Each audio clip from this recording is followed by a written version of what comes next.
এখানে আল্লাহ পাক বলছেন মানুষের মধ্যে কিছু মানুষ আছে যারা তাদের নফসটাকে আল্লাহর সন্তুষ্টির জন্য বিক্রি করে দিয়েছে। মানে তাদের জীবনের মূল থিমটাই হচ্ছে আল্লাহ পাকের সন্তুষ্টি অর্জন করা। কোনো কিছুকেই তারা আল্লাহ সন্তুষ্টির উপর প্রাধান্য দিবে না। যদি কোটি টাকার অফার আসে হারাম, সে সেটা রিজেক্ট করবে, আল্লাহ নারাজ হবে।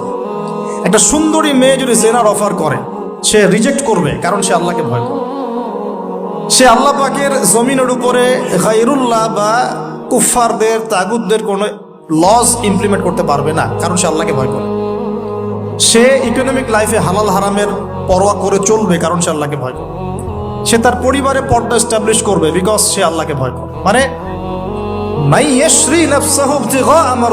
আল্লাহ পাকের সন্তুষ্টির জন্য নিজের নফসটাকে, জান মাল সবকিছুকে বিলিয়ে দিয়েছে।